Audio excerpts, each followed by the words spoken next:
Ќе почнеме со една аналогија. Протест контра протест, штрајк контра штрајк, митинг контра митинг, камп контра камп,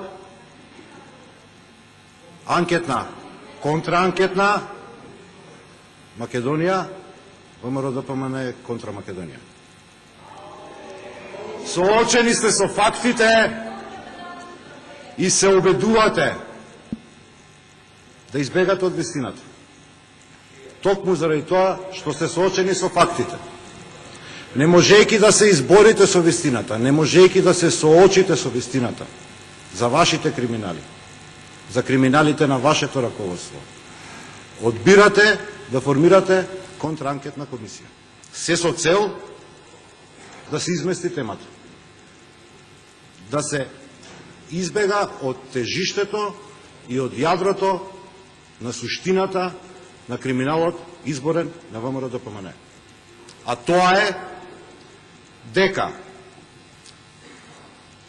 раководството на ВМРО-ДПМН како злосторничко здружение формирало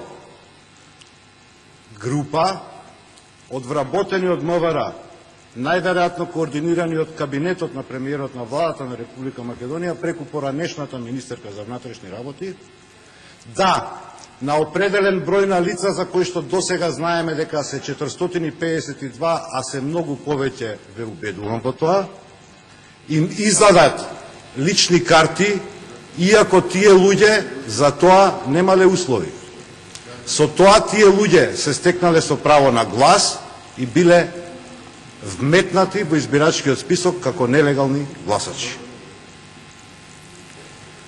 Одбирате да формирате контраанкетна комисија затоа што не сакате да се зборува за стравот, страмот и кукавичлукот на Никола Груевски, Гордана Јанкуловска, Зоран Ставревски, Сашо Мијалков, Милејана Киевски, Мартин Протуѓер.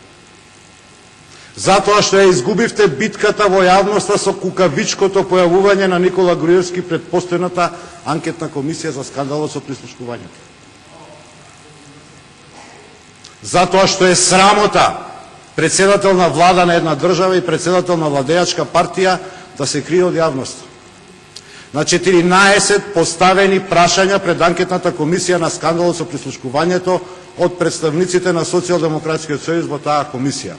Никола Груевски вадеше еден лист хартија, напишан најверојатно од неговиот адвокат, во која што изјава велеше: прашањето што ми го поставувате во себе содржи елементи од материјали кои што со решение на Основен суд Скопје 1 од едиси не знам кој датум се прогласени за нелегални материјали и јас како председател немам намера да ги коментирам тие материјали.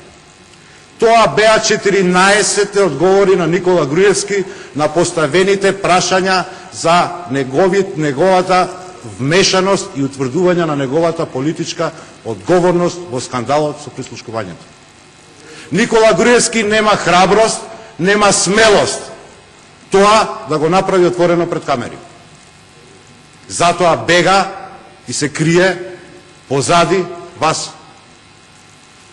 И добивате налог да формирате анкетна комисија за скандал кој што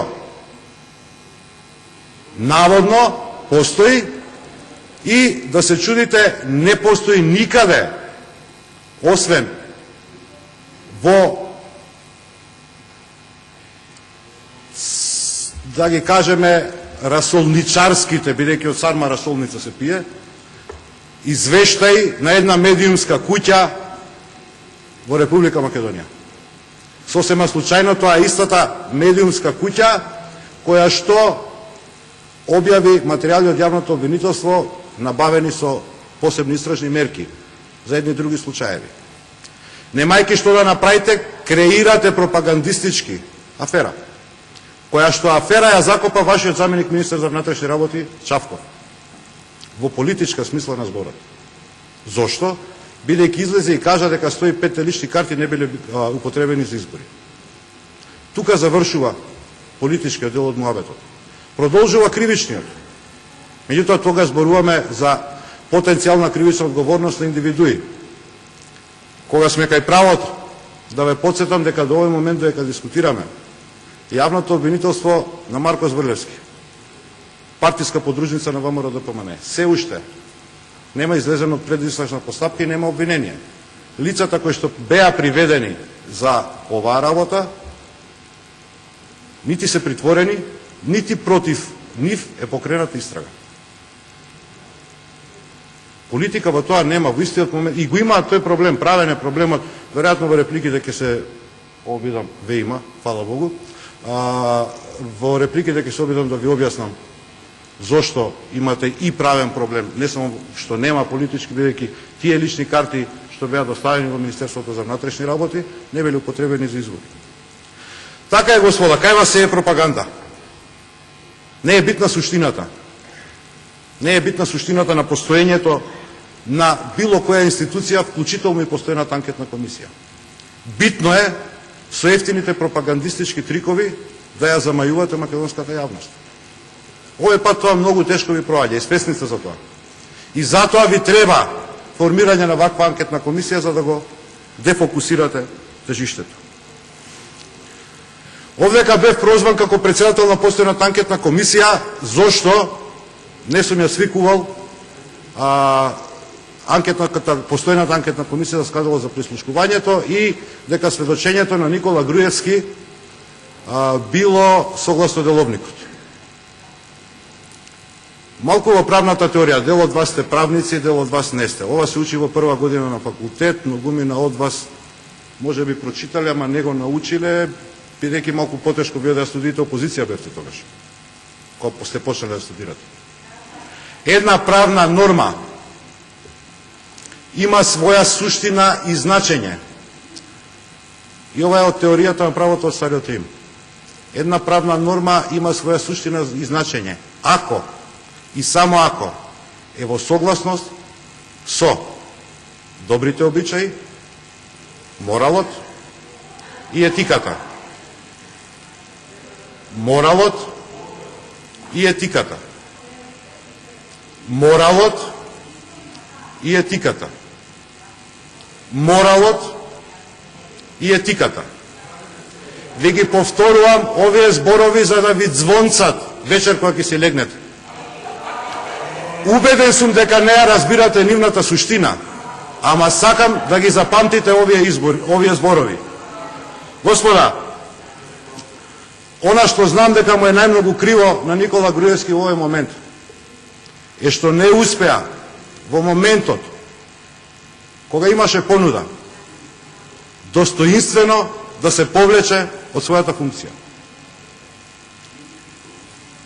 Така, достоинствено и оваа држава ќе излезеше од актуелнава политичка криза.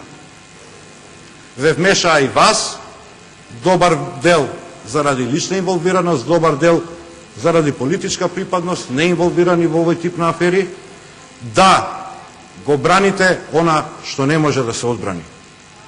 Тоа е дека Никола Груевски е политички мртов лидер. Неговата политичка приказна е завршена.